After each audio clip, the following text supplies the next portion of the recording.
بسم الله الرحمن الرحيم والصلاة والسلام على أشرف المرسلين. Salam alaikum. Bonjour tout le monde. On va voir ensemble aujourd'hui la dernière partie, chapitre numéro 1, rappel sur les probabilités et les variables aléatoires. Nous sommes arrivés à l'exemple numéro 3. Si vous avez l'énoncé de cet exemple, la position d'une cible mobile est caractérisée par les coordonnées x, y qui sont considérées comme étant des variables aléatoires suivant une loi gaussienne de moyenne nulle et de variance sigma au carré égale 0,1. La densité de probabilité conjointe de deux variables est P de xy de xy est égal P de x par P de y. Donc, est égal à 1 sur 2pi sigma au carré exponentielle moins x carré plus y carré divisé par 2 sigma au carré. Donc, pour trouver la distance par rapport à un capteur, on passe aux coordonnées polaires selon la transformation de grand xy égale r cosinus θ, r sinus θ. Sachant que R et θ, des variables aléatoires et prennent comme valeur R et θ respectivement, petit r et θ respectivement. On veut déterminer la fonction de densité de probabilité conjointe de ces deux variables aléatoires. Nous avons, à partir de l'équation précédente, il est clair qu'on dispose de la transformation inverse G-1 et donc de la matrice A-1. Bien sûr, permettant d'avoir les coordonnées cartésiennes x, y des coordonnées polaires pour lesquelles on cherche la fonction de densité de probabilité. Le jacobien de la transformation vaut 1 sur R, sachant que R, c'est le déterminant de la matrice A-1 qui est égal à la dérivée de G-1, bien sûr. On aura la dérivée de x ou y par rapport à la dérivée, le module de la dérivée de x, y sur le module de la dérivée de Rθ égale déterminant de cosinus θ, sinus θ, moins R sinus θ, R cosinus θ. Donc, après simplification, on trouve la valeur égale à R. Et la probabilité conjointe des deux variables grand R et grand θ est donnée par la probabilité de R θ de petit r et petit θ est égale à R sur 2pi sigma au carré exponentielle moins R cosinus θ élevé au carré plus R sinus θ élevé au carré sur 2 sigma au carré. Les fonctions de densité de probabilité de grand R et grand θ seront donc obtenues par marginalisation. On passe quatrièmement aux lois de probabilité importantes. Et on va commencer par les modèles de variables aléatoires qui sont nécessaires pour décrire des phénomènes physiques complexes. On va commencer par la loi à deux valeurs.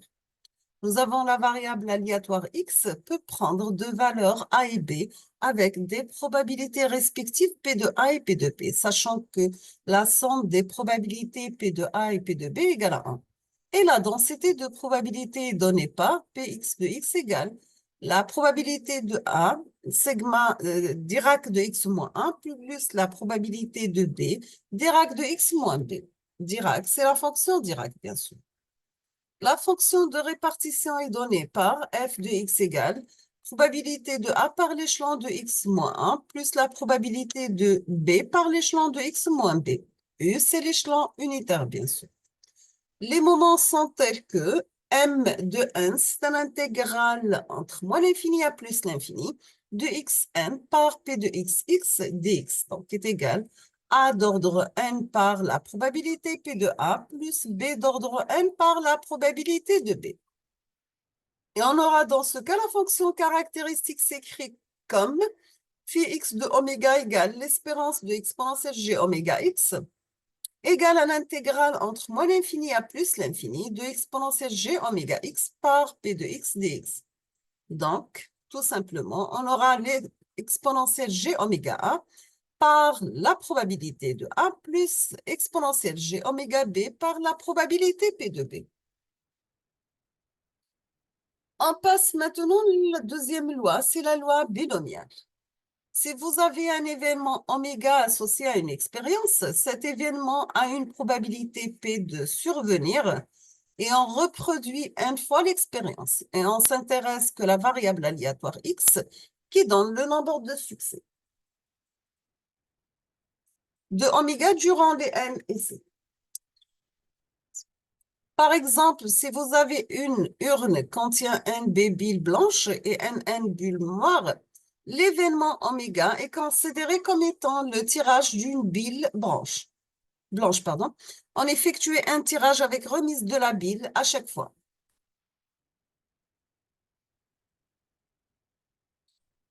La variable aléatoire est discrète et peut prendre des valeurs comprises entre 0 et 1. La densité est donc de type P de x égale la somme pour i varie de 0 jusqu'à n par P de i Dirac de x moins i, sachant que P de k égale a n k, P de k par 1 moins P d'ordre n moins k.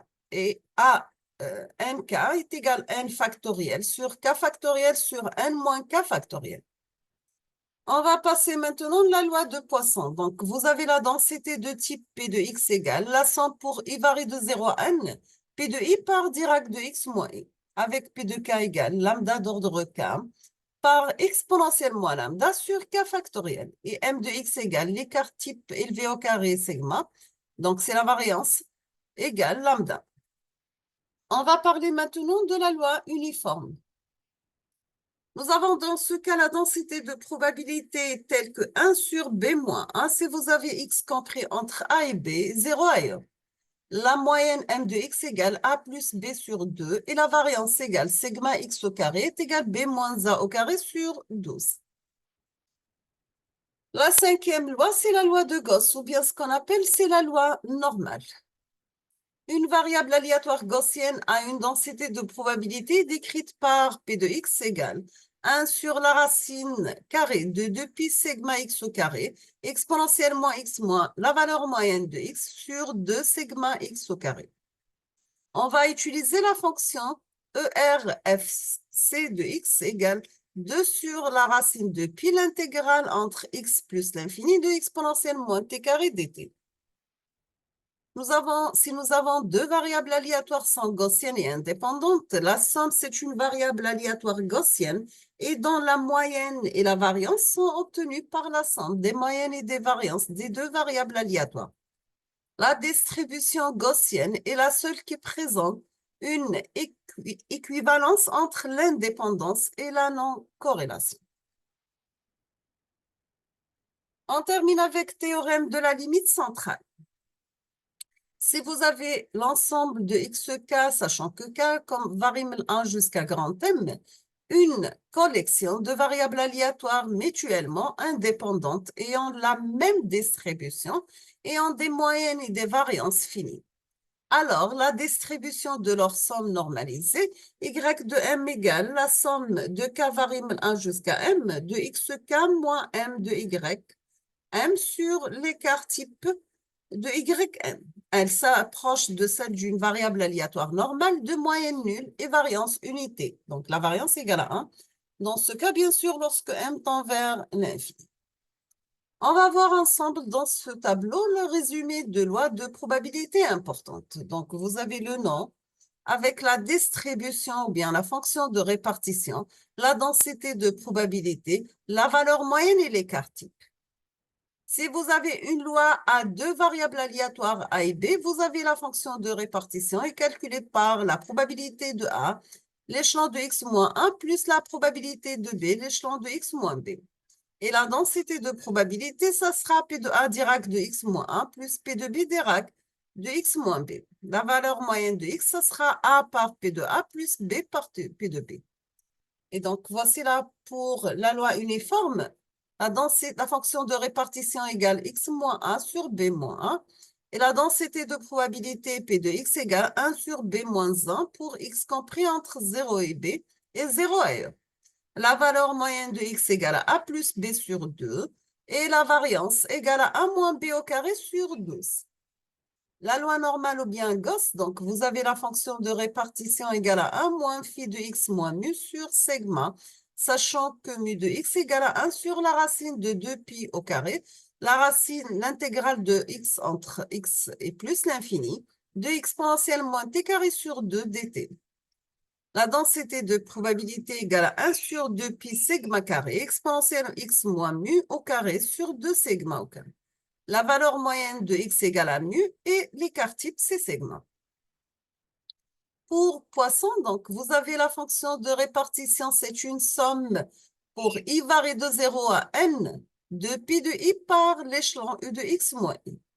Et pk égale k lambda à la puissance k par exponentielle moins lambda sur k factoriel. Pour une densité de probabilité p de x égale la somme de i varie de 0 à n par p de i direct de x moins i. Et pk égale toujours lambda d'ordre k par exponentielle moins k sur k factoriel.